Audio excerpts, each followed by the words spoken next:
Hi friends, இப்போ நம்ம ஆகா கல்யாணம் பார்க்க போகிறோம். ஆகா கல்யாணத்தில் வந்துட்டு போட்டு வெளுன்னு வெளுத்துட்டாங்க கோடீஸ்வரி பிரபாவை. இந்த அளவுக்கு அம்மா அடிப்பேன் அப்படிங்கிற மாதிரி ஆயிடுச்சு. இவங்க ஒரு பக்கத்து வெளியே உட்காந்து ஃபீல் பண்ண, இவங்க ஒரு பக்கத்து உள்ளே உட்காந்து ஃபீல் பண்ண, அச்சோ பிள்ளைய அடிச்சிட்டோமே நினைக்கிறாங்க.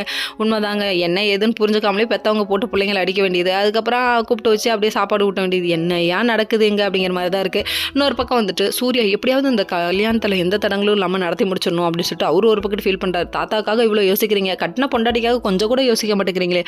அது சரி, என்னைக்கு பொண்டாட்டியை பற்றி யோசிச்சிருக்காங்க, இன்னைக்கு யோசிக்க. ஒரு வழியாக பிரபா வீட்டுக்கு வராங்க. வீட்டுக்கு வந்தோடனே ரத்த கண்ணீரே வடிக்கிறாங்க நம்ம கோடீஸ்வரி. சரி, அழுது போதும் மாமான்னு சொல்லிட்டு கொண்டு போய் சாப்பாடு ஊட்டி வராங்க. இருந்தாலும் மன கஷ்டத்தோடு இவங்க உட்காந்துருக்காங்க. நம்ம பிரபாவோட அப்பா கூப்பிட்டு என்னதான் நடக்குது கோடீஸ்வரி, நீ ஏதோ பிரபா கிட்ட தனியாக குசுன்னு பேசிகிட்டு இருக்க, அதுவும் இல்லாமல் பிரபாவை போட்டு அடிக்கிற, இதெல்லாம் சரியில்லை அப்படின்னு சொல்கிறாங்க.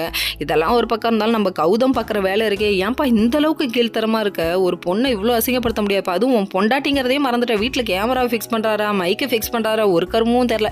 இந்த ஆள் கூட பொழப்ப. நம்ம ஐஸ்வர்யோட மைண்டு வாய்ஸ் எப்படி இருக்கும் தெரியுங்களா, இவனை கல்யாணம் பண்ணி நான் போராட்டம் இருக்கே, அச்சோச்சோ அப்படிங்கிற மாதிரி இருக்குது. எல்லா நாளும் வில்லத்தனமாகவே இருக்கேடா, எப்படா உங்க கூட லைஃப்பை ரன் பண்ணுறது அப்படின்னு சொல்லிட்டு அவங்க ஃபீல் பண்ணுறாங்க. இன்னொரு பக்கம் இது எதுவுமே தெரியாமல் ஐஸ்வர்யா கேஷுவலாக போகிறாங்க வராங்க. நீ எப்படியும் ஃபோன் பண்ணால் நீ அவன்கிட்ட பேசுவல, அப்போ ஆதாரத்தோடு பிடிச்சி மொத்த குடும்பத்துக்கு காமிக்கிறாங்கிறாங்க. ஒரு பொண்டாட்டி அசிங்கப்படுத்துறதுல என்ன ஒரு ஆனந்தம், இந்த பனிமுஞ்சு வாயனுக்கு அப்படின்னு தாங்க சொல்லணும் இவனெல்லாம். ஓகே ஃப்ரெண்ட்ஸ், நெக்ஸ்ட் வீடியோவில் பார்ப்போம். பாய்.